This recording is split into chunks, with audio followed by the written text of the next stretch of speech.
tapi ada sutronya dikit, nggak boleh. Sutronya itu sutro murah Ustaz, meskipun murah nggak boleh. Nggak boleh ya. Laki-laki misalnya pakai bajunya warna-warna yang disukai oleh wanita, pink, nggak boleh. Pakai baju pink, warna-warna kayak begini disukai wanita, hindari pink. Terus kemudian hindari pink. Terus kemudian ada bunga-bunganya, itu pasti jalannya beda itu insya Allah. Pasti ngomongnya beda, jalannya beda. Sebatas bau. Nah kalau pekerjaan Ustaz, ada instansi, saya nggak sebut ya nama instansinya, wanita diharuskan potong pendek cepat, nah sehingga tengkuknya ini terlihat. Bagaimana ini Ustaz? Kalau seperti ini, maka pakai jilbab saja lah. Ya, lah kalau dia nggak boleh pakai jilbab, cari pekerjaan yang lain. Insya Allah Allah akan berikan kemudahan, kelapangan rezeki. Ya, rezeki tidak harus ada di tempat pekerjaan tersebut saja. Baik, lalu kemudian wanita pakai celana panjang, nggak boleh ibu-ibu.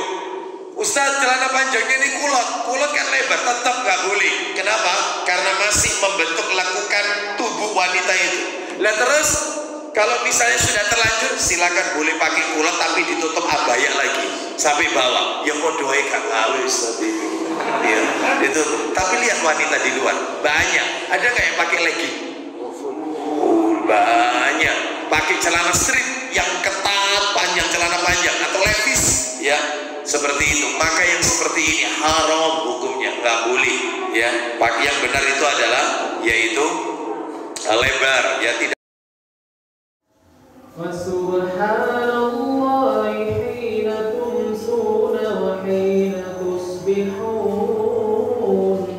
wa lahul hamdu fis samawati wal ardi wa 'ashiyan wa hina tudhirun.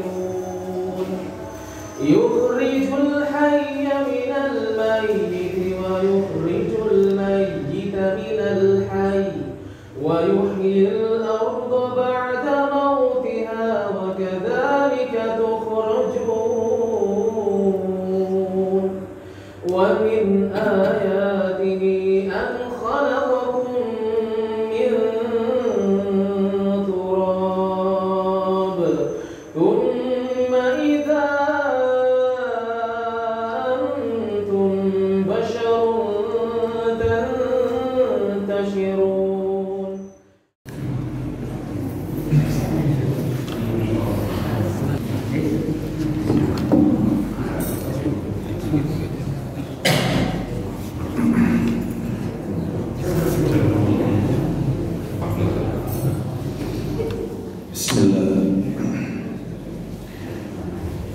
Assalamualaikum warahmatullahi wabarakatuh.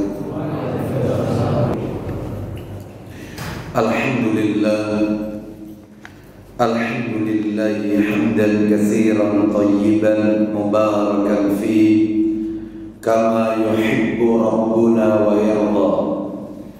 Wa ashhadu an la ilaha illallah wahdahu la syarika lah wa ashhadu anna Muhammadan abduhu wa rasuluh.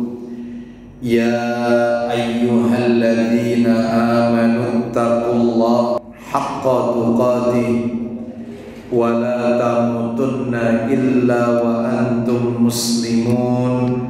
Amma ba'du, fa inna asdaqal hadisi kitabullah wa khairal hadi hadi Muhammadin sallallahu alaihi wasallam wa syarral umuri muhdatsatuha wa kullu muhdatsatin bid'ah wa kullu bid'atin dhalalah wa kullu dhalalatin finnar. Ikhwan wa akhwati fillah, bapak-bapak, ibu-ibu, kaum muslimin dan muslimah, jamaah majelis taklim Masjid Mujahidin yang semoga dimuliakan oleh Allah Subhanahu wa ta'ala. Kepada segenap pengurus yayasan dan takmir Masjid Mujahidin Kota Mojokerto yang semoga dirahmati oleh Allah Subhanahu wa ta'ala. tidak ada kata yang patut kita ucapkan di malam hari ini melainkan rasa syukur kita kepada Allah Subhanahu wa Ta'ala atas segala karunia nikmat yang telah Allah berikan kepada kita, sehingga kita dipertemukan kembali di salah satu rumah Allah dari sekian banyak rumah-rumah Allah yang ada di muka bumi ini, yaitu Masjid Mujahidin, dalam rangka melaksanakan amalan-amalan ketaatan kepada Allah Subhanahu wa Ta'ala. Di antara amalan-amalan ketaatan tersebut diawali dengan sholat maghrib berjamaah, dilanjutkan dengan thalabul ilmi, dan berakhir dengan melaksanakan sholat isya yang dilakukan secara berjamaah pula. Semoga rangkaian amal ibadah yang kita lakukan khususnya pada malam hari ini semuanya tercatat di sisi Allah sebagai amal kebajikan kita kelak di yaumil hisab. Bapak Ibu kaum muslimin dan muslimah rahimani wa rahimakumullah, malam hari ini kita akan lanjutkan pembahasan kita seperti biasa. Kajian kita di Senin pekan keempat di Masjid Mujahidin, pembahasannya adalah tentang ensiklopedi adab Islam. Jika bulan yang lalu saya telah menuntaskan tentang adab dalam memakai sandal atau sepatu, maka pada malam hari ini saya akan menyampaikan tentang adab berpakaian sesuai sunnah.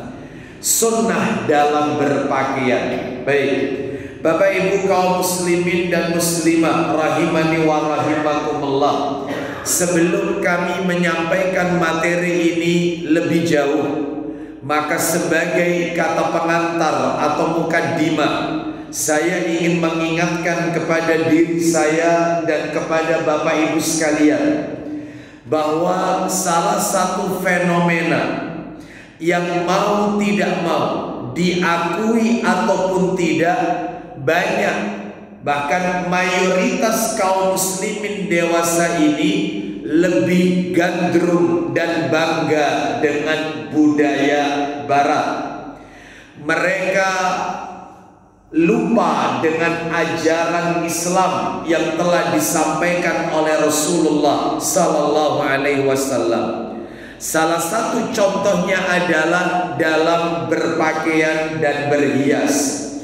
Tidak ada satupun model pakaian, tidak ada satupun cara berpakaian dan berhias yang dilakukan oleh orang-orang kafir, melainkan kaum muslimin latah juga mengikutinya. Mereka mengikuti tren-tren daripada orang-orang ahlul kitab, sehingga seringkali yaitu kita lihat di masyarakat kita muslim tapi cara berpakaiannya layaknya seperti orang-orang non muslim.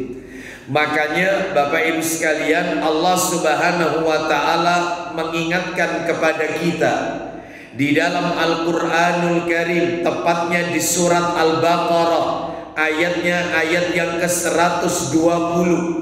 Dalam penggalan ayat Allah berfirman, Al-Baqarah ayat 120, walan tarda ankal yahudu walan nasara hatta tattabi'a millatahum, yang artinya, dan orang-orang Yahudi dan Nasrani tidak akan rela kepadamu Muhammad sebelum engkau mengikuti agama mereka. Nah, disebutkan di dalam tafsir Ibnu Katsir ketika mengomentari ayat ini, Al-Baqarah ayat 120, yang menyebabkan orang-orang Yahudi itu dan orang-orang Nasrani itu ridho, Yang menyebabkan orang Yahudi dan Nasrani itu senang bukan kita keluar dari Islam lalu pindah ke agama mereka. Bukan. Orang-orang Yahudi, orang-orang Nasrani itu bangga, mereka ridho, mereka rela, mereka senang apabila kita tidak perlu keluar dari Islam, tapi tata cara mereka kita adopsi. Cara makan kita ala orang-orang kafir, cara berpakaian kita berhias ala orang-orang kafir, bahkan cara pergaulan kita semuanya adalah mengikuti tren-tren orang-orang ahlul kitab. Jadi tidak perlu keluar dari Islam pindah agama ke agama mereka. Cukup KTP-nya Islam, tapi mulai ujung rambut sampai ujung kaki mengikuti tren-tren Yahudi dan Nasrani. Inilah yaitu yang disebutkan di dalam firman Allah di dalam surat Al-Baqarah ayat 120 ini.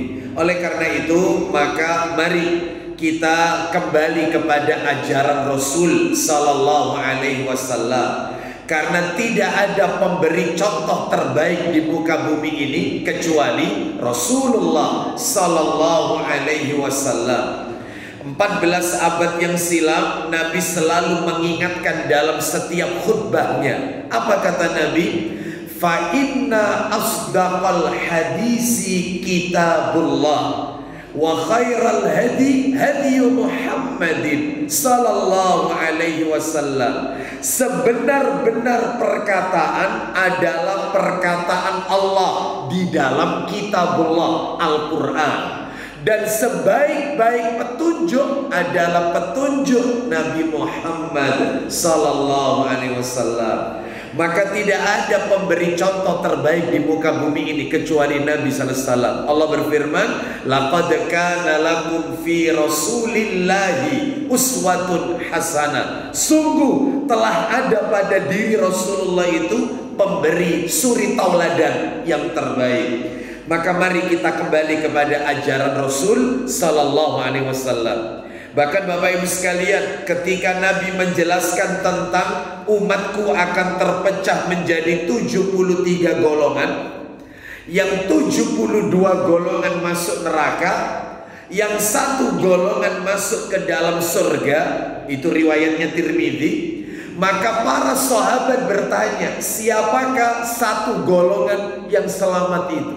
Siapa mereka golongan yang masuk surga itu? Maka Nabi menjawab, ma'ana alaihi wa ashabi, golongan yang mengikuti jejakku dan jejak para sahabat ridwanullah alaihim ajma'in. Oleh karenanya sekali lagi saya mengajak kepada diri saya dan kepada Bapak Ibu sekalian agar kita istiqomah mengikuti ajaran Rasul sallallahu alaihi wasallam. Salah satunya adalah terkait dengan masalah berpakaian. Baik, sekarang saya akan bacakan satu persatu bagaimana sih adab dalam berpakaian sesuai sunnah. Di antaranya, yang pertama, kita langsung aja ya, tidak perlu memperpanjang mukaddimah. Yang pertama ini, adab berpakaian sesuai sunnah.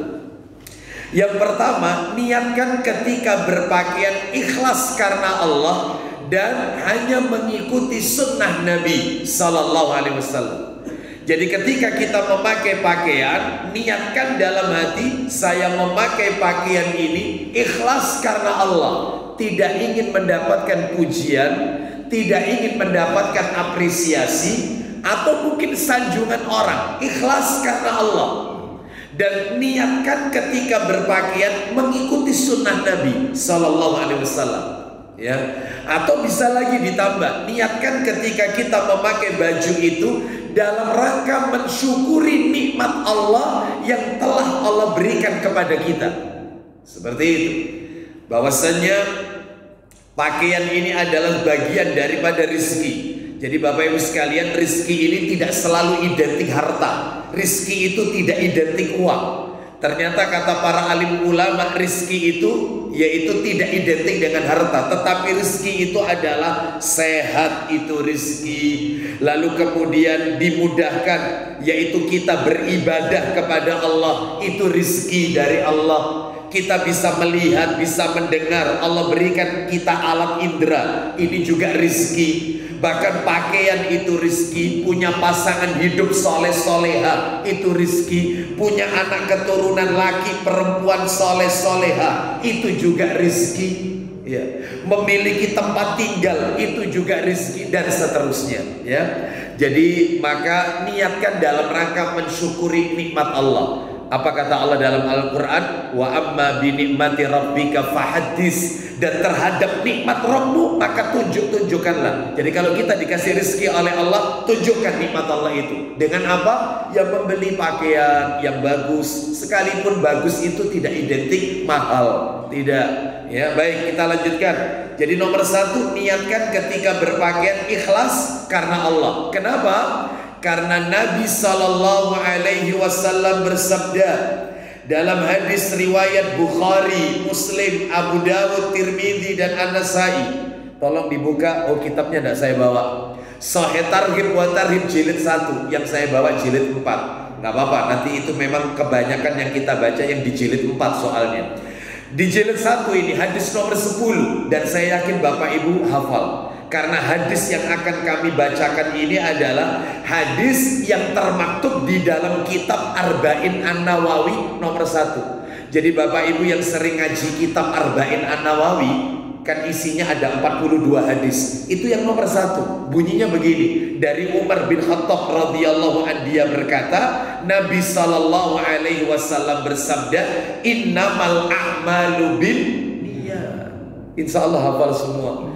Innamal a'malu binniyat, sesungguhnya, ya, innama sesungguhnya semua amalan, hanyalah semua amalan itu bergantung pada niatnya. Lah amalan itu amalan apa saja Ustaz? Banyak. Amalan itu ada 3, ada amalan hati, ada amalan lisan, ada amalan anggota badan. Amalan hati, apa amalannya hati? Ikhlas, tawadhu, ridho. Ini termasuk amalan. Sabar, ini amalannya hati nih, ya. Sabar, ikhlas, tawadhu, ridho, ini amalannya hati. Ada amalan itu amalan lisan. Contohnya amalan lisan, yaitu zikir, baca Al-Quran. Ini amalan lisan. Berkata yang baik, ya, amar ma'ruf nahi mungkar, ya, menyuruh orang untuk berbuat baik, mencegah kemungkaran, itu adalah amalan lisan. Termasuk yang ketiga, amalan anggota badan. Salat, Allahu Akbar, sedekah, ruku, i'tidal, sujud, itu amalan anggota badan. Haji, tawaf, lempar jumroh, termasuk sa'i, Safa Marwah, itu amalan anggota badan. Ya, banyak. Oleh karena itu semua amalan bergantung pada niatnya. Hati, lisan, dan yaitu anggota badan. Semua bergantung amalnya. Semua bergantung pada niatnya. Jadi amalan itu diterima oleh Allah ataukah tidak, amalan itu diridhoi oleh Allah ataukah tidak, amalan itu diberi ganjaran pahala oleh Allah ataukah tidak, semua bergantung pada niatnya. Ya. Bapak Ibu sekalian, mohon maaf ini, mohon maaf, panjenengan sudah punya niat. Panjenengan sudah punya niat. Saya nanti kalau pulang ke rumah, saya ingin menyampaikan kepada ibu saya, amalan lisan ini. Saya kepingin menyampaikan kepada orang tua saya ingin mengumrohkan mereka. Niat toh, niat ingin membahagiakan orang tua di lisan. Di lisan.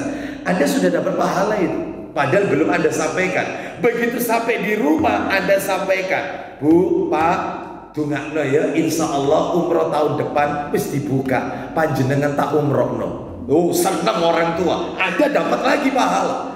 Niat toh ingin membahagiakan orang tua, kata-kata ini dapat pahala. Apalagi direalisasikan, dapat. Termasuk insya Allah nanti malam, mudah-mudahan ya Allah kau mudahkan aku untuk sholat tahajud. Amalan anggota badan, sholat soalnya, gerakan anggota badan. mudah-mudahan ya Allah, yaitu kau takdirkan aku untuk sholat tahajud. Maka dia tidur di awal malam, mungkin alarmnya sudah disetting pukul 2 atau pukul 1 dini hari untuk tahajud. Ternyata dia bangun, dia niat dong, sudah dapat pahala. Nanti malam bangun tahajud, dapat lagi pahala. Nah, ternyata istrinya tahu, dan istrinya juga ikut tahajud karena lihat suaminya tahajud. Dia dapat pahala lagi karena perbuatan baiknya ditiru oleh orang. Terus begitu. Makanya penting menata niat ini. Terus ditata niat kita, selalu niat yang baik-baik saja. Ya, baik hati maupun lisan maupun yaitu anggota badan. Sebab ada Bapak Ibu sekalian, orang itu yang kelihatannya melakukan sunnah, orang itu kelihatannya melakukan ibadah sunnah Nabi, ternyata hatinya tidak karena Allah. Makanya Bapak Ibu jangan kaget, yaitu diceritakan di dalam sebuah hadis yang cukup panjang, ya. Tolong dibuka Ustadz Sahih Muslimnya, nomornya 1859, 1859, Sahih Muslim 1859. Ya, ini ringkasannya ya, ringkasannya. Sebenarnya yang lengkap itu di riwayat Tirmidzi. Ya, riwayat Tirmidzi dalam kitab Sunan Tirmidzi nomornya 2382, riwayat Tirmidzi. Itu kata Nabi, ada 3 orang yang pertama kali masuk neraka. 3 orang ini kulitnya pertama kali bertemu dengan neraka. Sebelum orang lain masuk neraka, 3 orang ini dulu yang masuk neraka. Pertama kali, penduduk neraka pertama.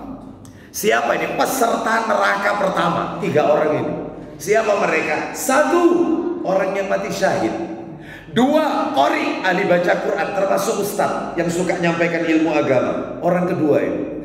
Orang ketiga, orang kaya raya tapi dermawan, suka menyumbang anak yatim, panti asuhan, bangun masjid. Masuk neraka orang yang ketiga. Loh kok bisa? Kita dengarkan jalan ceritanya. Baca Ustaz, silakan. Dari Abu Hurairah radhiyallahu anhu katanya, Nabil bin Qais Al-Hazmi, ya, seorang penduduk Sam, ya, bertanya kepadanya, baik, wahai Tuan Guru. Wahai Tuan Guru. Jadi ini muridnya Abu Hurairah radhiyallahu anhu, Nabil bin Qais. Itu adalah muridnya Abu Hurairah radhiyallahu anhu. Wahai Tuan Guru, ajarkan kepadaku, silakan.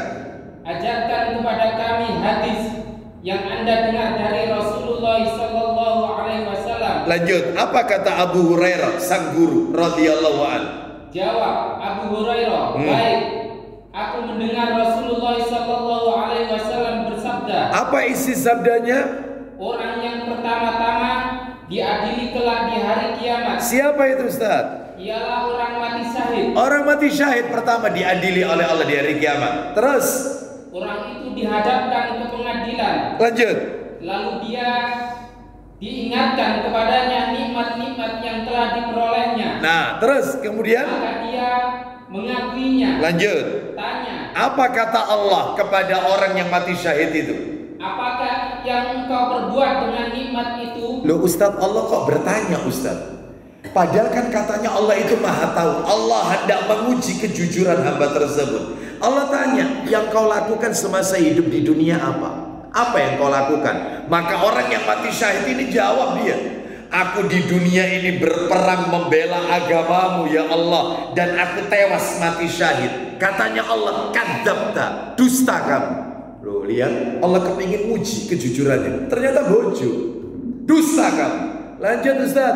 Aku berperang untuk agama Allah. Terus sehingga aku mati syahid. Apa katanya Allah kepada orang itu? Firman Allah, engkau dusta. Dusta kamu. Kenapa? Sesungguhnya engkau berperang supaya dikatakan gagah berani. Sesungguhnya kau ketika berperang ingin disebut orang yang pandai memainkan pedang atau memanah, orang yang ingin disebut gagah berani, jagoan di medan perang, dan gelar itu telah engkau peroleh. Maka kemudian dia disuruh seret dengan muka terpelungkup. Terus lalu dilemparkan ke neraka. Mati syahid tetap masuk neraka. Kenapa? Hatinya tidak karena Allah. Saya tanya sama panjenengan, siapa yang tahu hati manusia? Allah Azza wa Jalla. Lihat, kelihatannya perang membela agama Allah. Mungkin teman-temannya, Masya Allah orang ini ya. Ternyata hatinya ingin disebut disebut orang yang gagah berani. Makanya menata hati itu jauh lebih susah daripada melakukan amalan sunnah. Makanya Bapak Ibu sekalian, panjenengan jangan tergiur sama casing. HP itu jadi bagus karena casingnya. Kita tidak tahu hatinya orang. Ya, masa Allah orang itu rajin ke masjid sebentar. Jangan tergiur sama casing. Kita nggak tahu hatinya orang. Lihat ini, ya, lihat. Sekarang kita lanjutkan. Orang kedua yang diadili oleh Allah. Lanjut Ustaz. Kemudian dihadapkan pula orang alim Ustaz yang belajar dan mengajarkan ilmunya. Duh, berarti Ustadz ini. Dan serta membaca Al-Quran. Qari. Lanjut teruskan. Dihadapkannya kepadanya nikmat yang telah diperolehnya. Dan ternyata dia akui terus. Semua diakuinya. Lanjut. Tanya. Apa kata Allah kepada si Ustadz atau Qari ini? Lihat. Apa yang engkau perbuat dengan nikmat itu? Apa kata si Ustadz? Aku belajar, mengajar, dan membaca Quran karena engkau. Apa jawabannya Allah? Engkau dusta. Kau dusta, bohong. Kenapa? Sesungguhnya engkau belajar dan mengajar supaya disebut orang alim. Nah, kau menyampaikan ilmu supaya disebut ustaz, kiai, gus, habib, tuan guru, dan kau nikmati gelar itu. Kalau kau nggak dipanggil ustaz, kau nggak mau noleh. Tapi kalau dipanggil ustaz baru noleh. Kau nikmati gelar-gelar itu. Hati-hati, hati Pak. Yang tahu hanya Allah. Manusia teman-teman kita nggak tahu. Bahkan yang taklim di sini kita nggak tahu. Ada yang niat taklim di sini betul-betul ingin belajar agama. Ada yang niat taklim di sini, kenapa? Karena biasanya setelah kajian dapat makan. Nah, daripada di rumah ada makanan, masih mujahidin dapat ngasih makan. Nah, ada yang niat taklim di sini, kenapa? Menghindari ribut sama istrinya daripada sumpah di rumah Ustaz. Ada, kita nggak tahu. Yang tahu hanya Allah Azza wa Jalla. Ya, yang tahu hati manusia Allah Azza wa Jalla. Terus, lanjut terus. Dan engkau membaca Al-Quran untuk disebut supaya dikatakan sebagai qari. Nasibnya gimana Ustaz orang itu Ustaz? Semua itu telah dipanggilkan orang kepadamu. Lanjut nasibnya Ustaz. Kemudian dia disuruh diseret dengan muka menghadap ke tanah. Lanjut. Lalu dilemparkan ke neraka. Orang kedua penduduk neraka. Dan yang terakhir saya persingkat karena waktu kita, orang yang kaya raya dermawan, yang dia menyumbangkan uangnya di jalan Allah, tapi Allah katakan kadzab, kamu dusta. Karena engkau ketika bersodako itu ingin disebut orang yang ahli sodako. Apalagi kalau namanya disebut sumbangan dari bapak ini sebesar sekian ribu, tambah senang dia. Bahkan dia kalau masuk masjid dia bilang sama temannya, baik, lihat dari depan, dari atas, ya, sampai bawah karpet, ya, KP aku. Ya, ini ria, sum'ah, kita nggak tahu hati orang. Oleh karena itu maka kembali ke materi kita, ketika kita memakai pakaian niatkan ikhlas karena Allah Azza wa Jalla. Jangan niatkan untuk mendapatkan pujian, ingin pamer, ingin disanjung orang, jangan. Karena Allah dan mensyukuri nikmat Allah Azza wa Jalla. Kita lanjutkan yang nomor 2 Bapak Ibu sekalian, adab berpakaian. Yang kedua, jangan memakai pakaian yang diambilkan dari harta yang haram. Jangan. Dia membeli gamis, dia membeli kemeja, dia membeli sarung, ya, diambilkan dari uang riba, diambilkan dari uang menipu orang, diambilkan dari uang menggelapkan harta orang, diambilkan dari uang syubhat, pekerjaan-pekerjaan yang syubhat, yang haram. Maka kalau dipakai sholatnya akan diterima oleh Allah Azza wa Jalla. Allah tidak mau menerima kecuali yang baik-baik saja. Innallaha ta'ala thayyibun la yaqbalu illa thayyiban. Sesungguhnya Allah itu maha baik dan Allah tidak mau menerima kecuali yang baik-baik saja. Mana dalilnya? Dalilnya adalah, silakan Ustaz dibuka Sahih Targhib wa Tarhib. Nah itu jilid 4 Ustaz, mulai kita masuk di jilid 4 ya. Jilid 4 awal-awal ya, nomornya 1717 1717 dari Abu Hurairah radhiyallahu an, dia berkata Rasulullah sallallahu alaihi wasallam menceritakan tentang orang yang melakukan perjalanan jauh. Silakan Ustaz, baca. Sesungguhnya Allah itu maha baik. Dulu, dari mana dulu Ustaz? Atas, dari Abu Hurairah. Dari Abu Hurairah radhiyallahu anhu. Iya. Ia berkata, Iya. Rasulullah sallallahu alaihi wasallam telah bersabda. Apa isi sabdanya? Sesungguhnya Allah itu maha baik. Lanjut. Dan tidak menerima kecuali yang baik. Stop, sampai di situ. Lari ke bawah Ustaz. Tolong dicari kalimat yang berbunyi kemudian Rasulullah menceritakan seseorang yang melakukan perjalanan jauh. Ada di situ, di bawah. Kemudian Ya. beliau menyebutkan seorang laki-laki yang melakukan perjalanan jauh. Bagaimana rambut sama pakaiannya Ustaz? Dengan rambut kusut, Terus. penuh debu.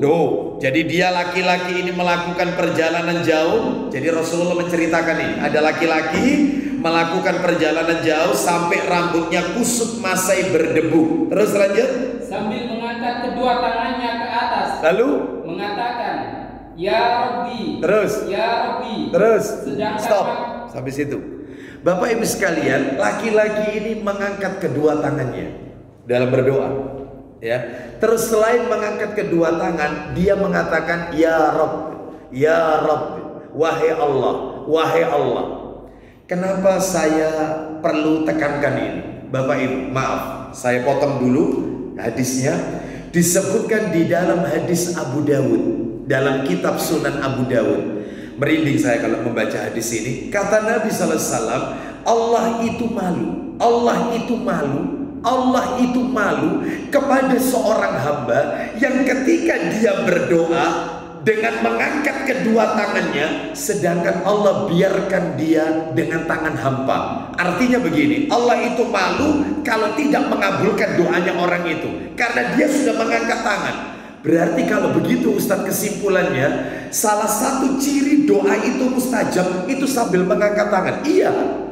Makanya disyariatkan mengangkat tangan. Lah berdoa mengangkat tangan ini modelnya banyak. Ada 3 modelnya. Nah ini ya, mohon maaf ini tambahan ilmu aja ya, ringkas saja. Sebenarnya ada pembahasan detailnya ini, ringkas saja.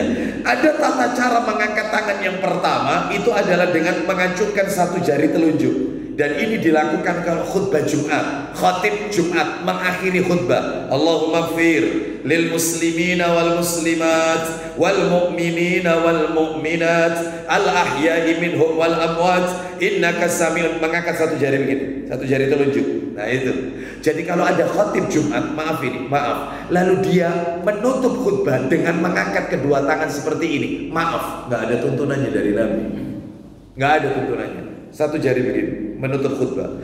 Yang kedua adalah yaitu tata cara yang kedua, menempelkan telapak tangan kanan dan telapak tangan kiri ditempelkan, lalu kemudian sikunya diangkat ke atas sehingga kedua telapak tangan menghadap ke arah wajah, punggung tangannya ini menghadap ke langit. Jadi begini modelnya. Kapan ini Ustaz doa kayak begini ini kapan? Istisqa, minta hujan. Termasuk kondisi genting, perang, musuh sudah di depan. Ya Allah tolonglah kami ya Allah, boleh. Termasuk kunut nazilah karena kaum muslimin dibantai oleh orang Islam, bagaimana yaitu beberapa waktu yang lalu saya tidak katakan Israel ya, Yahudi itu yang benar, karena Israel itu nama lain Nabi Yakub. Jadi tolong jangan sekali-kali Anda menyalahkan Israel pakai nama Israel. Pinter Yahudi itu, dia tidak mau disalahkan oleh PBB, dia nggak mau disalahkan oleh dunia, dia pakai nama Israel. Dulu di zaman Nabi, orang Yahudi itu ditanya oleh Rasulullah, Anna Israel Yakub alaihissalam, apakah kalian meyakini Israel itu Yakub alaihissalam? Maka Yahudi mengatakan, nah, iya, Israel itu Yakub. Maka Nabi menunjukkan jari telunjuknya ke langit sambil ke muka mereka orang Yahudi. Allahumma syahadhu, ya Allah saksikan perkataan mereka. Mereka meyakini Israel itu Yakub. Yakub ini nama seorang nabi yang mulia. Lah kok bisa disalahkan? Israel memborbardir Palestina, Israel melakukan agresi militer ke Gaza. Kurang ajar. Katakan Yahudi yang melakukan itu. Tapi jangan sekali-kali mengatakan Israel, tetapi yang benar adalah Yahudi. Dia mengambil yaitu nama dari seorang nabi supaya dunia menyalahkan nabi yang satu ini. Padahal ini nabi mulia. Israel itu Yakub alaihissalam. Tapi yang benar itu yang membombardir Gaza, menghabisi anak-anak kecil di sana, bahkan Masjidil Aqsa adalah Yahudi, bukan Israel. Ya baik, Bapak Ibu sekalian, maka ketika kunut nazilah pada saat peristiwa Palestina atau misalnya Rohingya, ya, atau misalnya Bosnia Herzegovina itu ya, atau termasuk Suriah, anak-anak kecil dimasukkan ke mesin penggilingan, wanita-wanita diperkosa sehingga banyak wanita hamil tanpa kenal siapa bapaknya. Seperti itu mereka, nah itu kita melakukan kunut nazilah. Nah, diangkat, sikunya diangkat. Nah, seperti itu. Ada lagi mengangkat tangan itu model ketiga. Model ketiga ini tata caranya dua, silakan boleh dipilih. Ada yang model ketiga ini 3A gitu aja, ada 3A, 3B, itu aja supaya enak. 3A, ya mengangkat tata cara mengangkat tangan yang model ketiga 3A itu adalah dengan meletakkan telapak tangan kanan dan telapak tangan kiri, semua jarinya dirapatkan, terus telapak tangannya ditempelkan, diangkat sejajar dengan bahu. Jadi telapak tangannya menghadap ke atas langit, punggungnya ini menghadap ke bawah. Jadi begini modelnya. Rabbana atina fid dunya hasanah, Rabbana la tuzigh qulubana, Rabbi hab li minas shalihin, dan seterusnya. Begini. Model yang B, 3B, lah ini yang paling kuat. Ini yang paling kuat. Ini yang paling kuat. Riwayatnya banyak. Model yang B ini bagaimana? Jadi meletakkan telapak tangan kanan dan kiri, yaitu menutupi wajahnya. Jadi begini. Rabbana atina fid dunya hasanah, Rabbana la tuzigh qulubana, Rabbi hab li minas shalihin, dan seterusnya. Jadi begini. Ustadz, kapan berdoa itu? Yang kayak begini ini Ustadz, model begini, yang B atau yang A begini, ini dilakukan kapan? Di setiap waktu-waktu yang mustajabah. Kapan itu? 1. Turunnya hujan. 2. Ayam jantan berkokok tengah malam. Karena kata Nabi ayam jantan berkokok itu melihat malaikat rahmat, maka berdoalah kepada Allah. 3. Tahajud sepertiga malam terakhir. 4. Hari Jumat, terutama Jumat ba'da asar sampai matahari terbenam maghrib. Begini cara. Begini boleh atau begini boleh. Nah, seperti itu. Terus kapan lagi? Banyak Bapak Ibu tempat-tempat mustajab, waktu-waktu mustajabah. Hari Rabu ba'da zuhur sampai asar. Maka kata Nabi, berdoalah di saat hari Rabu setelah zuhur sampai menjelang asar, karena doa di saat itu tidak akan ditolak oleh Allah. Nah, kita seringkali melupakan kalau sudah hari Rabu ba'da zuhur, padahal itu doa mustajab. Yang kita ingat itu hari Jumat. Memang betul hadisnya ada, tapi hari Rabu ada. Ya, termasuk antara dua adzan. Antara adzan dan iqamah. Habis adzan ada jeda iqamah. Lah itu begini doanya, mengangkat tangan, menutupi wajah, ini yang paling kuat. Atau begini boleh. Berarti Ustaz kalau tak lihat tadi itu semuanya, Nabi tidak pernah kalau berdoa itu tangannya dipisah kanan dan kiri. Dia nggak pernah. Jadi begini misalnya, nggak pernah. Rabbana atina fid dunya, atau begini, nggak pernah. Apalagi diturunkan begini, nggak pernah. Apalagi tambah turun, doanya tanggal tua ini biasanya, nggak pernah, nggak ada dalilnya. Semua doa Nabi itu ditempelkan tangannya, bukan dilepas begini, dipisah. Enggak, semuanya itu nempel. Ya, seperti itu yang dilakukan oleh Nabi Sallallahu Alaihi Wasallam. Kembali ke yang dibaca Ustadz tadi. Orang laki-laki tadi yang melakukan safar tadi, yang rambutnya kusut tadi, itu dia mengangkat tangan. Berarti ciri doa mustajab. Terus yang kedua, dia memanggil apa tadi? Ya Rob, ya Rob. Bapak Ibu mohon maaf ini. Semua doa dalam Al-Quran pakai Rob. Robbana atina, Robbana la tuzigh, Robbi habli, Robbi ja'alni, Rob, semuanya pakai Rob. Gak ada Allahumma, semuanya pakai Rob. Berarti kalau gitu Ustaz, orang kalau berdoa depannya pakai Rob. Rabbana atina fid dunya hasanah, dan seterusnya. Rabbana la tuzigh qulubana, dan seterusnya. Rabbi habli, dan seterusnya. Rabbi ja'alni muqimas shalah wa min dzurriyyati Rabbana wa taqabbal, dan seterusnya. Rob itu mustajab.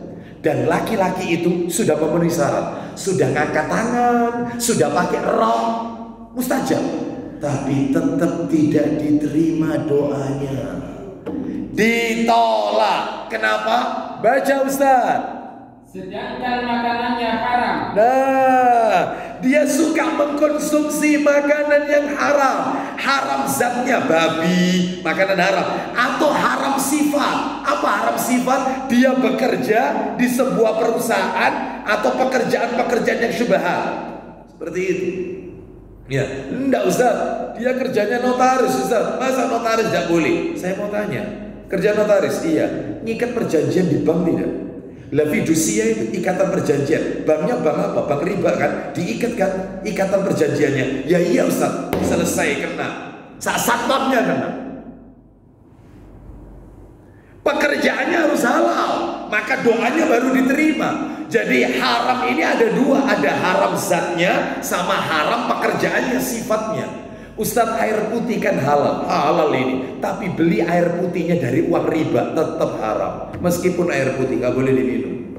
Nah, hati-hati ya. Jadi haram itu ada dua, ada haram zat, ada haram sifat, jenis pekerjaannya. Nah, terus selain makanannya Ustadz, lanjut. Minumannya haram. Minumannya haram, baik haram zat, bir, minuman haram, homer gitu ya.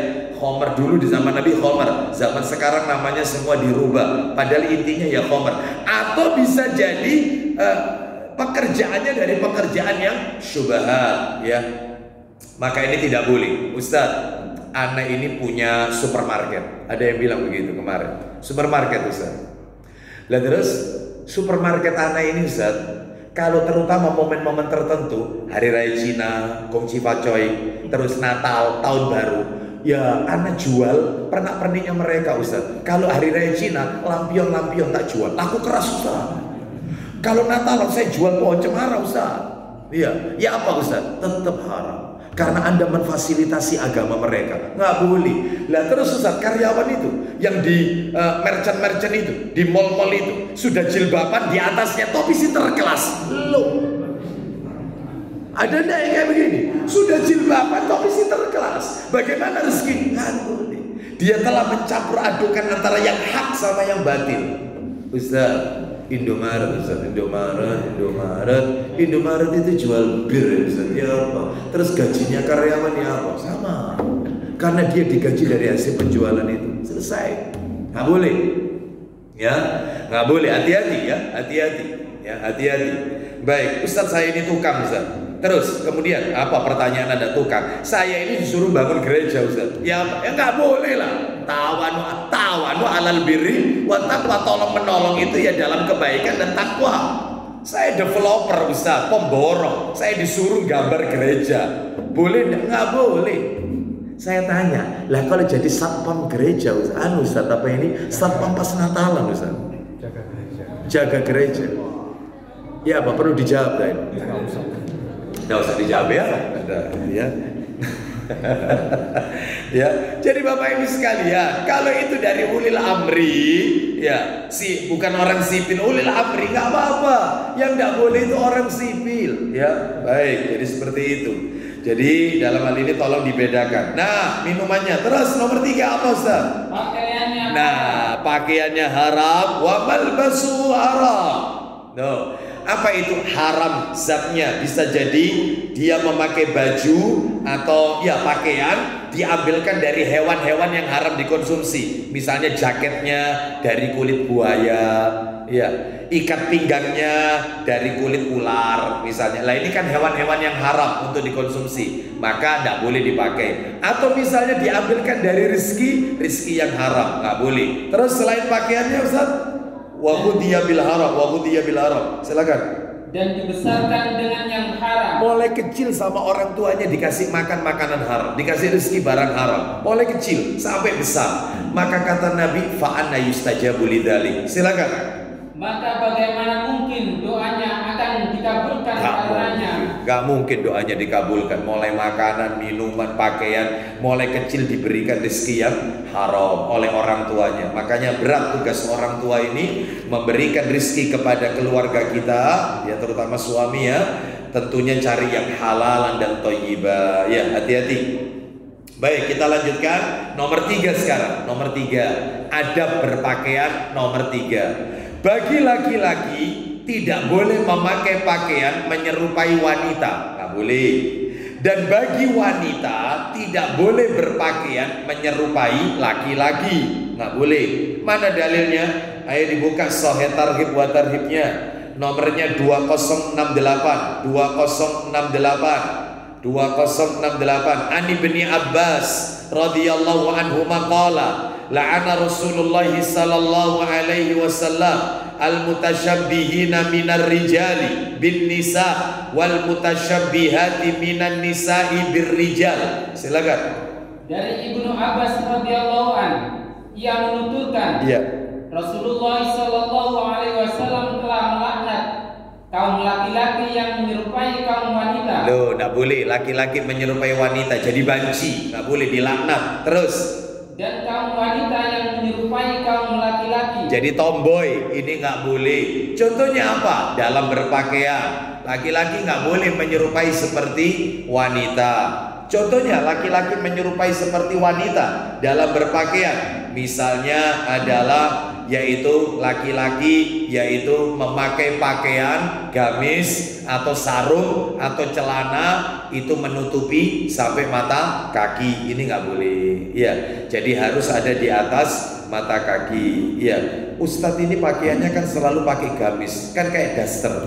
Nah ya, maka kita jawab memang betul kalau menyerupai wanita kalau panjangnya sampai menutupi mata kaki ya. Contoh dalilnya di mana? Dalilnya adalah Umar bin Khattab radhiyallahu an pernah melihat ada seorang laki-laki pakai sarung nutupi mata kakinya, bahkan sampai menyeret ke tanah. Sarungnya itu sampai nutupilah kakinya, mata kakinya tertutup. Maka dikejar oleh Umar bin Khattab radhiyallahu anhu. Bapak Ibu tahu apa katanya Umar bin Khattab? Hei, apa kau ini haid?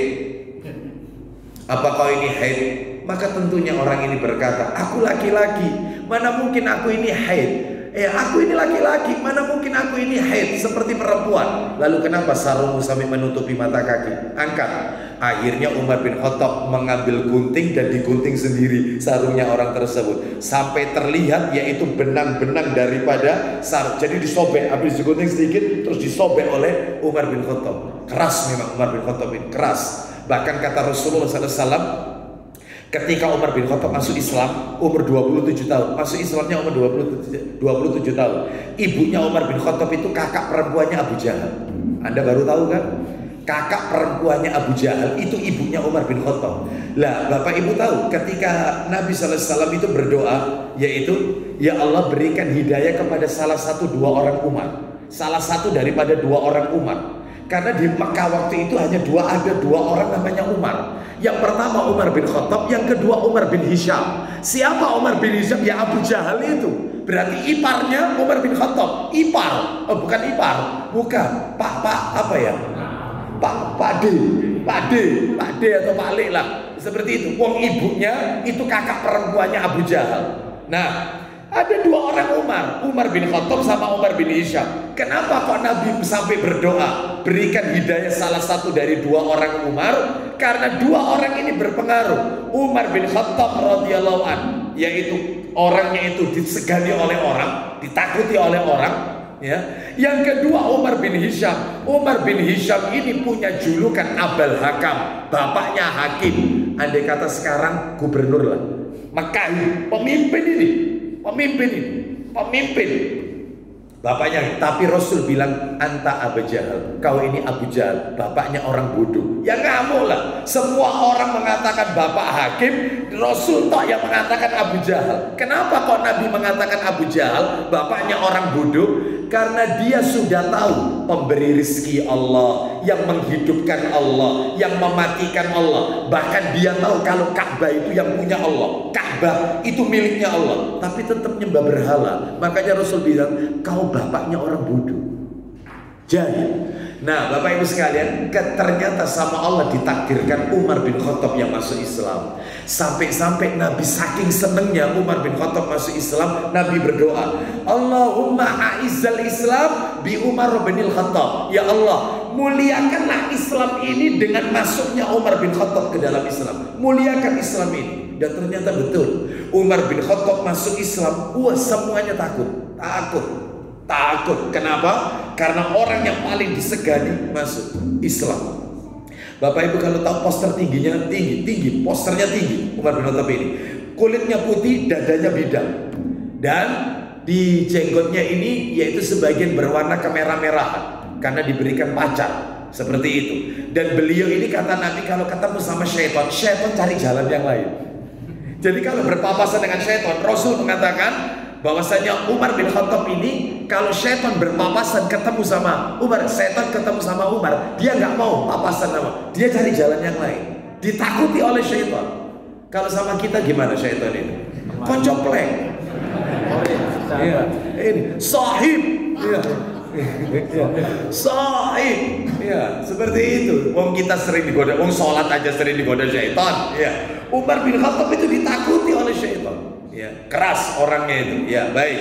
Kembali ke materi kita, maka itu pakaian yang menyerupai wanita, termasuk mohon maaf, laki-laki pakai make up. Nah, ini nggak boleh. Laki-laki misalnya, Ustadz laki-laki rambutnya panjang boleh? Boleh rambutnya panjang, sesekali rambut panjang. Rasul aja rambutnya panjang kok, boleh. Tetapi dirawat, diminyaki sama Nabi. Tapi tidak menyerupai wanita. Lah terus rambut panjang itu yang menyerupai wanita itu kayak apa? Saya lanjutkan dikit ya. Sebentar lagi kita dengarkan adzan Isya. Yang bagaimana Ustadz? Laki-laki rambutnya panjang dikuncit atau dikasih bandu. Nah ini, ya itu yang menyerupai. Ada nggak laki-laki? Ya rambutnya dikasih bandu begini, itu nggak boleh, itu menyerupai wanita. Berarti dikuncit nggak boleh, nggak boleh, biarkan. Nabi aja pernah melihat seseorang rambutnya panjang ketika sholat dikuncit sama Nabi. Ketika orang itu sujud, kuncitannya itu ikatannya dibuka sama Nabi sehingga rambutnya terurai. Setelah sholat orang itu tanya, mengapa engkau membuka ikatan rambutku ya Rasulullah? Kata Nabi, sesungguhnya setiap helai rambut itu ikut sujud, maka biarkan. Orang yang rambutnya diikat, dikuncit, maka seperti orang yang tangannya diborgol ke belakang, diikat ke belakang, kata Nabi. Seperti itu orang itu. Maka biarkan rambut itu jangan dikuncit. Lah kalau wanita, ini beda. Wanita enggak apa-apa. Ini untuk laki-laki. Itu laki-laki, kalau wanita nggak apa-apa. Ya, wallahu a'lam bishawab. Lah itu kalau laki-laki menyerupai wanita. Banyak laki-laki pakai gelang, laki-laki pakai kalung. Nah ini nggak boleh ya. Laki-laki pakai cincin emas nggak boleh. Ya kalau cincin perak boleh, emas nggak boleh. Laki-laki pakai baju sutra nggak boleh. Ya seperti itu. Ustadz batiknya itu nggak full sutra Ustadz. Kain katun tapi ada sutronya dikit, nggak boleh. Sutranya itu sutra murah Ustaz, meskipun murah nggak boleh, nggak boleh ya. Laki-laki misalnya pakai bajunya warna-warna yang disukai oleh wanita, pink nggak boleh. Pakai baju pink, warna-warna kayak begini disukai wanita, hindari pink. Terus kemudian ada bunga-bunganya, itu pasti jalannya beda itu insya Allah. Pasti ngomongnya beda, jalannya beda. Ya, nggak boleh. Wanita bagaimana? Wanita menyerupai laki-laki, wanita tomboy, wanita yang rambutnya itu cepak, rambutnya itu pendek sampai tengkuknya terlihat. Lu wanita nggak boleh potong rambut, boleh, tapi sebatas bahu, tengkuknya tetap tertutup, sebatas bahu. Ya, sebatas bahu. Lah kalau pekerjaan Ustaz, ada instansi, saya nggak sebut ya nama instansinya, wanita diharuskan potong pendek, cepat. Nah, sehingga tengkuknya ini terlihat. Bagaimana ini Ustaz? Kalau seperti ini, maka pakai jilbab saja lah. Ya, lah kalau dia nggak boleh pakai jilbab, cari pekerjaan yang lain. Insya Allah Allah akan berikan kemudahan, kelapangan rezeki. Ya, rezeki tidak harus ada di tempat pekerjaan tersebut saja. Baik, lalu kemudian wanita pakai celana panjang, nggak boleh ibu-ibu.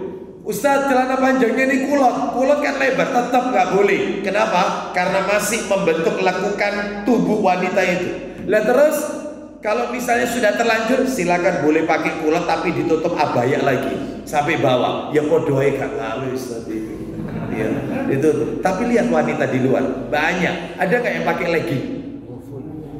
Banyak. Pakai celana strip yang ketat panjang, celana panjang atau levis, ya. Seperti itu. Maka yang seperti ini haram hukumnya, nggak boleh ya. Pakai yang benar itu adalah yaitu lebar ya, tidak membentuk lekukan kaki. Wallahu alam wa bishawab. Baik, kita dengarkan dulu kumandang adzan Isya. Setelah itu kita akan lanjutkan sedikit materi kita. Setelah itu kita iqamah salat Isya. Wassallallahu ala nabiyyina wa ala alihi washabihi wasallam. Silakan.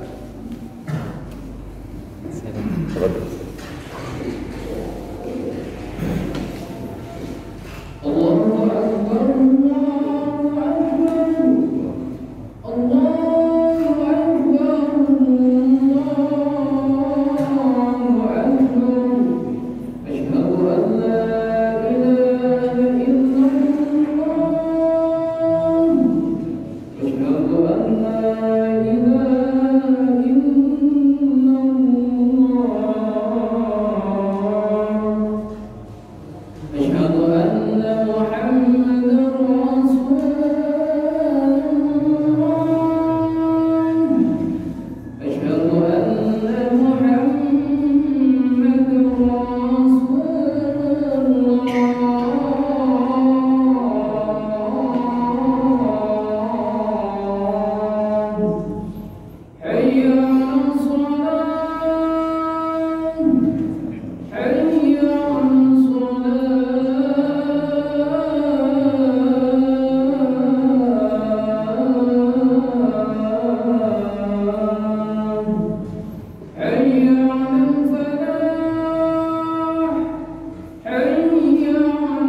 Alhamdulillah, wassalatu wassalamu ala rasulillah, amma ba'd. Baik, yang keempat Bapak Ibu sekalian, adab berpakaian sesuai sunnah. Disunahkan menampakkan nikmat Allah dalam berpakaian. Jadi maksudnya kita tidak boleh yaitu pelit untuk diri kita sendiri. Tampakkan kalau kita diberi rezeki oleh Allah. Allah berfirman, tadi di awal kajian sudah saya singgung, wa amma bi ni'mati rabbika fahaddis. Itu surat Ad-Duha ya. Allah berfirman, dan terhadap nikmat Rabbmu maka hendaklah kamu menyebut-nyebutnya dengan bersyukur. Nah, salah satu rukun syukur adalah, yaitu rukun syukur kan ada 3, syukur di lisan, syukur di hati, dan syukur dengan anggota badan. Syukur di lisan, memuji Allah dengan mengucapkan kalimat tahmid, alhamdulillah, dikit-dikit alhamdulillah, ya. Seperti itu, sebagaimana Nabi mengajarkan kepada kita, kalau beliau mendapatkan nikmat dari Allah, beliau membaca alhamdulillahilladzi bi ni'matihi tatimmus shalihat. Segala puji bagi Allah yang dengan nikmat-nikmatnya sempurna semua amalan. Dan sebaliknya, kalau Nabi mendapatkan satu musibah, sesuatu yang tidak menyenangkan, sesuatu yang tidak menggembirakan, maka Nabi tetap memuji Allah. Lafadznya beda. Begini bunyi lafadznya kalau menghadapi sesuatu yang tidak menyenangkan, alhamdulillahi ala kulli hal. Segala puji bagi Allah atas segala keadaan. Mungkin Bapak Ibu bertanya, kenapa mendapatkan sesuatu yang tidak menyenangkan, sakit dan macam-macam lah bentuknya, kenapa kok baca alhamdulillah? Kenapa kok tidak innalillahi atau misalnya yang lain? Kenapa kok alhamdulillah? Karena kata Nabi dalam hadis riwayat Muslim, baca Ustaz Sahih Muslim nomornya 2205, 2205 Ustaz. Cepat dikit Ustaz. 2205 dari Abu Hurairah radhiyallahu anhu. Ya. 2205. Ya, posisi hadis sebelah kiri Ustaz. Silakan 2205, silakan. Baca dari dua orang sahabat Nabi itu. Ya, silakan. Dari Abu Sa'id dan Abu Hurairah radhiyallahu anhuma, keduanya mendengar Rasulullah sallallahu alaihi wasallam bersabda, "Ma yusibul mu'min." Silakan. Tidak ada suatu cobaan yang menimpa orang mukmin. Apa saja itu? Seperti sakit biasa, 2, kesusahan, 3, sakit berat, 4, kesedihan, terus dan kecemasan, melainkan Allah Ta'ala menghapus dosa-dosa karenanya. Sakit ringan, sakit berat, susah, sedih, ya, itu semua peluntur dosa. Makanya mengucapkan alhamdulillah. Panjenengan tidak perlu istighfar, ya Allah ampuni aku, astagfirullah, astagfirullah. Nggak perlu. Dengan kita diuji sakit, dosa kita luntur. Itu ya. Baik Bapak Ibu sekalian, rahimani wa rahimakumullah. Kita lanjutkan. Jadi disunahkan menampakkan nikmat Allah menampakkan nikmat Allah. Syukur tadi kan ada 3 rukunnya ya. Syukur lisan, yang kedua syukur di hati. Apa syukur di hati itu? Meyakini semua nikmat itu dari Allah. Apa kata Allah? Wa ma bikum min ni'matin faminallah. Dan nikmat apa saja yang ada pada diri kalian itu semua dari Allah. Sehat dari Allah, kita bisa berpakaian ini dari Allah, ya. Rumah tangga kita sakinah mawaddah warahmah itu dari Allah. Diberikan keturunan soleh-solehah itu dari Allah. Kita dimudahkan mencari rezeki itu dari Allah. Semuanya Allah. Jangan seperti Korun. Siapa Korun? Sepupunya Nabi Musa alaihissalam, anak pamannya Nabi Musa. Jadi Nabi Musa punya paman, anaknya namanya Korun. Jadi misanan sama Nabi Musa itu. Apa kata Korun dalam Al-Quran surat Al-Qasas? Korun mengatakan, harta yang aku miliki ini adalah karena kepintaran yang aku miliki. Dia tidak katakan dari Allah. Makanya Korun dibenamkan oleh Allah ke dalam bumi, diadab oleh Allah. Maka jangan sampai karena kepintaran kita mengatakan itu semua karena upaya kita, tapi semua adalah karena Allah Azza wa Jalla. Baik. Terus yang ketiga, syukur dengan anggota badan. Contohnya apa? Ya dengan melakukan amalan-amalan ketaatan kepada Allah SWT. Sebagaimana Nabi kalau sholat tahajud, beliau sampai bengkak kakinya. Nabi kalau tahajud sampai bengkak kakinya. Ketika ditanya, mengapa Anda menyusahkan diri seperti ini? Padahal dosa-dosa Anda sudah diampuni oleh Allah. Anda penghuni surga. Anda ini maksum, terhindar dari maksiat. Kenapa kok sampai sholatnya menyusahkan diri seperti ini, sampai bengkak kakinya?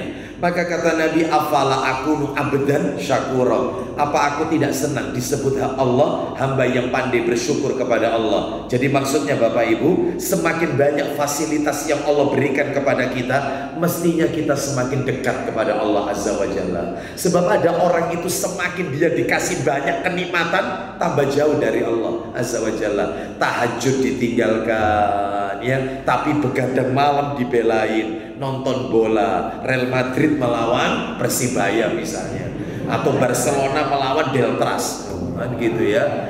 Mojokerto ada kesebelasannya, ada. Oh ya maaf, tidak saya sebut ya. Ya kalau gitu melawan tim kesebelasan yang lain. Ya itu kan nggak mungkin Persibaya melawan Real Madrid ya. Baik, jadi ngapain? Di warkop, pelean, nggak ada manfaat, nggak ada manfaatnya ya. Oleh karena itu maka sebagai bentuk rasa syukur ya tingkatkan ibadah kepada Allah. Kita lanjutkan, yaitu yang nomor 5. Sekarang yang nomor 5 yaitu ada berpakaian, tayamun. Apa itu tayamun? Mendahulukan sebelah kanan. Jadi memakai baju dari tangan kanan, melepas baju tangan kiri, memakai celana kaki kanan, melepas celana kaki kiri. Itu diajarkan oleh Nabi. Mana dalilnya?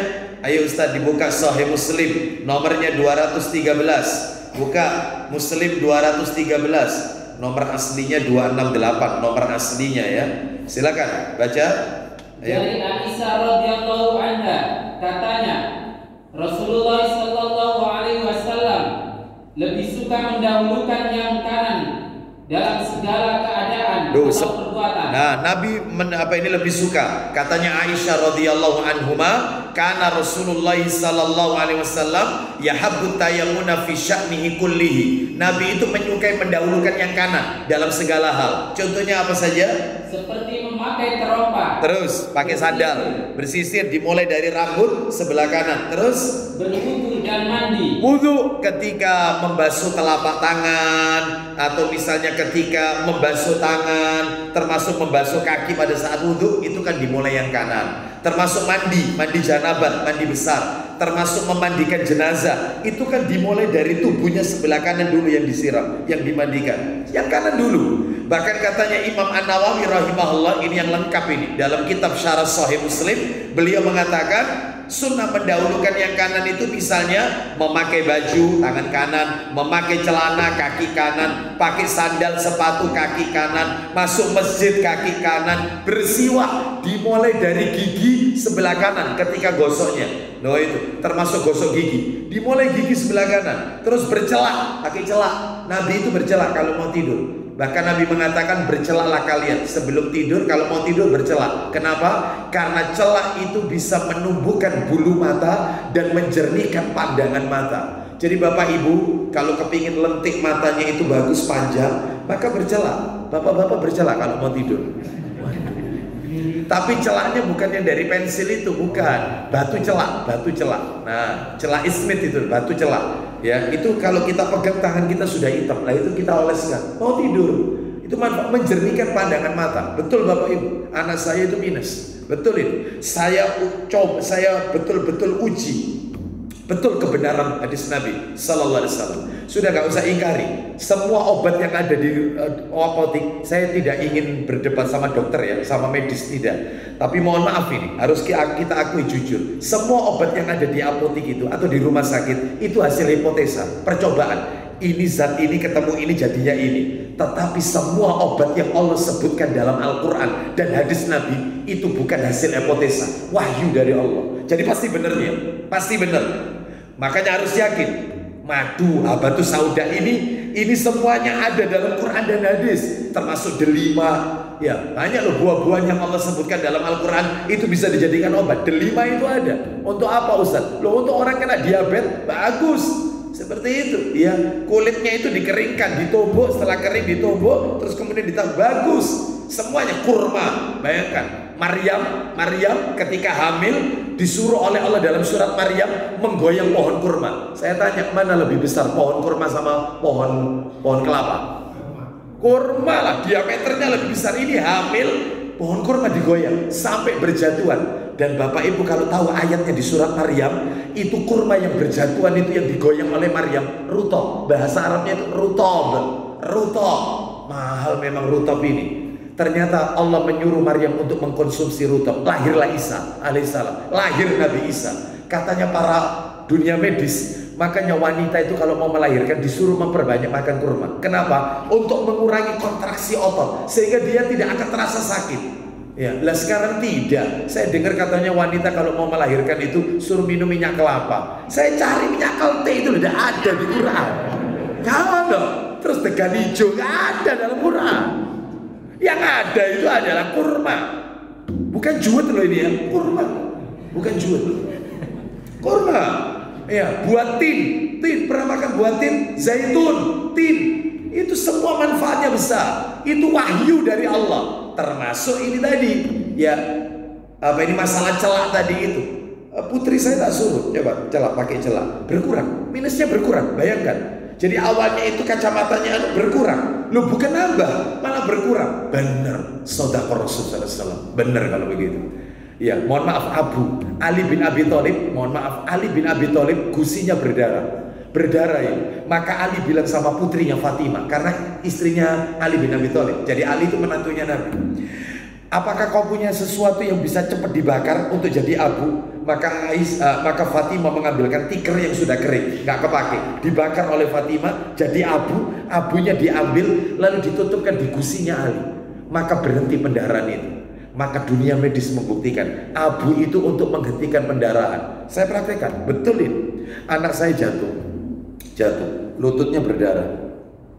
Mamanya bingung. Ya bingung sudah. Ya apa ini sudah kelihatan putih, aduh sudah lihat nggak tega sudah. Gimana? Ayo cepat bawa rumah sakit, dijahit atau apa? Sebentar, ambilkan kertas atau apa bakar. Lalu kemudian bawa sini. Kertas ada apa dibakar jadi abu, saya ambil. Sabar nak ya, sabar. Saya tutupkan di lukanya di lututnya. Bismillah. Saya oles-oleskan, berhenti pendarahan. Tapi tetap tak bawa ke rumah sakit. Tetap. Setelah itu kemudian katanya dokter dibersihkan, itu kan kena kecampur darah, kecampur abu, ini kan jadi nggak karu-karuan. Katanya dokter kok janu ya, apa ini pendarahannya kering, tertutup ini. Masya Allah, bener. Abu itu manfaatnya untuk menghentikan pendarahan luar, tapi ya bukan pendarahan dalam, pendarahan luar ini ya. Jangan ditelan itu ya, jangan. Nah itu. Maka katanya dokter nggak perlu saya jahit ini, nggak usah saya jahit, saya kasih obatan aja anti nyeri sama antibiotik atau apa gitu ya. Sudah ini dibersihkan sama dokternya, selesai, hanya itu. Nuh lihat nah, coba. Nah sekarang kita tidak, pusing dikit, botlek lah Allah. Flu dikit, saya nyebut obat ini airnya apa gitu, nggak usah. Apa itu sauda, jintan hitam, madu itu, ya. Baik, jadi banyak manfaatnya, banyak sekali ya. Dan itu bukan hasil hipotesa, bukan percobaan. Makanya ini dipraktekkan. Terus ya memakai celak dimulai mata sebelah kanan, potong kuku tangan kanan dulu, menggunting kumis dicukur ini, maka dari arah kanan dulu, semuanya kanan. Terus kemudian menyisiri rambut kanan, mencabut bulu ketiak, tiap 40 hari sekali. Ya itu sebelah kanan dulu, sebelah kanan.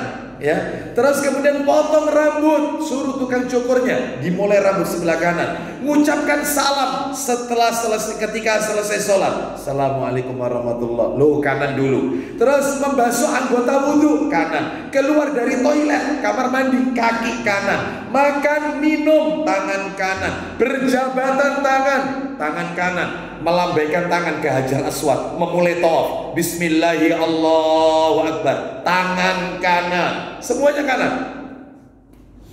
Ayo mulai sekarang terus yang sunnah nanti kita lakukan ya.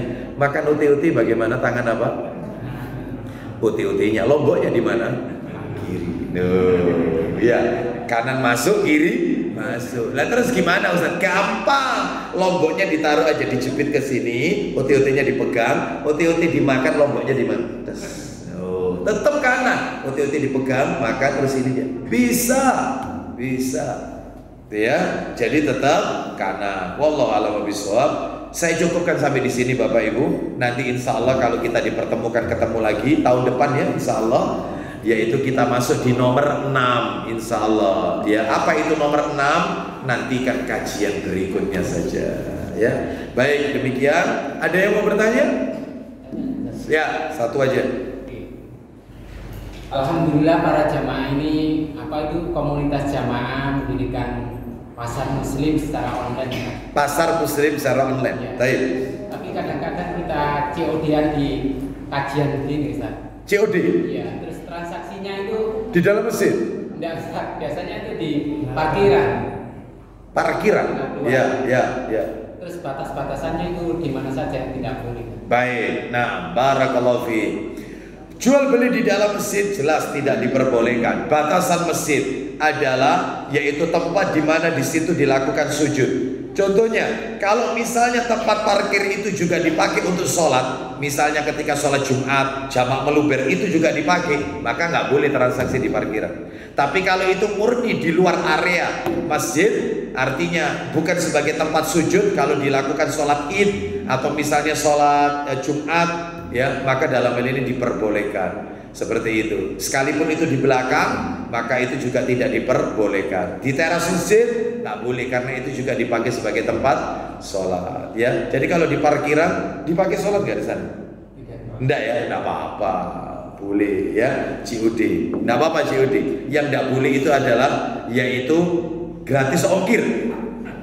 Hati-hati ya, terutama yang sering ikut program-program Shopee Pay, ya OVO, ya GoPay, yang Anda harus yaitu bukan istilahnya top up. Anda top up, kalau nggak top up nggak apa-apa. Anda top up, misalnya Anda top up naruh 500.000 ke GoPay atau Shopee Pay 500.000. Lalu kemudian otomatis kan Anda ngutangi Shopee Pay.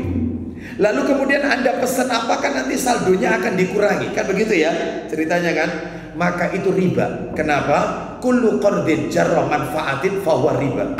Setiap utang yang menghasilkan manfaat, maka itu riba. Kenapa? Karena Anda kalau top up, Shopee akan ngasih fasilitas kepada Anda. Ini gratis ongkir, ini akan dapat diskon, ini ada. Semakin besar Anda top up, peluang untuk dapat kesempatan itu banyak sekali. Shopee menawarkan itu, maka tidak diperbolehkan. Sebaiknya kalau gitu gimana Ustaz? Pesan-pesan, jangan top up, nggak usah top up. Jadi pesan aja, nanti yaitu COD, bayar di tempat, selesai, aman itu sudah, nggak kena riba. Nah kalau Shopee Letter Ustaz, sama saja Shopee Letter sama, itu kan utang, kita hutang ya, maka dalam hal ini tentunya ada biaya administrasi, ini semua riba semuanya. Nah, boleh, hati-hati. Lah kalau e-money Ustaz, tol Ustaz, gimana? Kita kan top up. Memangnya Anda dapat fasilitas apa? Yaitu dari tol. Kan uang Anda kan sesuai dengan penggunaan Anda. Seperti itu. Anda top up tol 500.000, masuk tol Mojokerto, tol Jombang, gesek seret berkurang. Selesai. Nggak masalah seperti itu. Yang tidak diperbolehkan itu adalah seperti tadi kalau Shopee Pay, yaitu Anda mendapatkan sesuatu dari hasil utang piutang tersebut. Wallahu a'lam wa bishawab. COD ya, bukan gratis ongkir atau top up ya. Pasarnya tadi ya. Nah, enggak apa-apa. Ya, seperti itu. Wallahu a'lam wa bishawab. Ya. Baik. Loh Ustaz, kalau kita utang terus orangnya setelah lunas kita kasih hadiah, boleh enggak? Boleh. Asal setelah lunas ya. Setelah lunas ini. Setelah lunas, lalu kemudian sebagai tanda terima kasih, ini ada hadiah dari saya, ada makanan, silakan dicicipi. Boleh. Yang tidak boleh itu kalau belum lunas, itu nggak boleh. Contoh lagi, arisan. Bisa terjadi riba arisan itu. Yang ikut 10 orang. Orang nomor 1 bulan Desember narik. Orang nomor satu narik. Arisannya 1 jutaan. Maka dia berarti dapat 10 juta. Orang nomor 1 ini. Bulan depan Januari, maka orang ini akan ketempatan tentunya. Ketempatan. Ke rumahnya orang yang ini, yang narik ini. Otomatis orang yang narik ini dia memberikan makanan ya, minuman ya, terus kemudian dimakan, riba, nggak boleh. Kenapa? Karena orang yang nomor satu ini kan dipinjam nih dia itu, ditalangi dulu. Nih uang saya, ini uang saya, ini uang saya. Utang piutang, arisan ini seperti itu. Lah terus yang benar Ustaz supaya tidak riba, caranya gampang. Arisan hukumnya boleh. Caranya adalah satu, tarik ke aja, ditarik sendiri aja, khusus untuk konsumsi. Ada uang konsumsi sendiri. Tiap peserta ditarik 5.000. Lah itu yang nanti diberikan konsumsi. Atau yang lebih selamat cara yang kedua, tiap orang yang hadir ke rumah orang yang ke tempat tersebut bawa makanan sendiri-sendiri. Atau yang ketiga, nggak ada makanan sama sekali, selesai. Nah itu lebih aman, nggak ada riba itu. Nah itu ya, hati-hati. Yang ketempatan ini kan pasti nyugui. Uang suguhan itu adalah dari uang arisan itu. Nah itu yang tidak diperbolehkan. Dia mengambil manfaat dari utang piutang itu yang tidak diperbolehkan. Wallahu a'lam bishawab. Demikian apa yang bisa kami sampaikan. Semoga menjadi tambahan ilmu yang bermanfaat, dan mudah-mudahan Allah jadikan kita istiqomah mengikuti sunnah Nabi sallallahu alaihi wasallam. Wassallallahu ala nabiyyina wa ala alihi washabihi wasallam. Subhanakallahumma bihamdika asyhadu an la ilaha illa anta astaghfiruka wa atubu ilaik. Wa akhiru da'wana alhamdulillahi rabbil alamin. Assalamualaikum warahmatullahi wabarakatuh.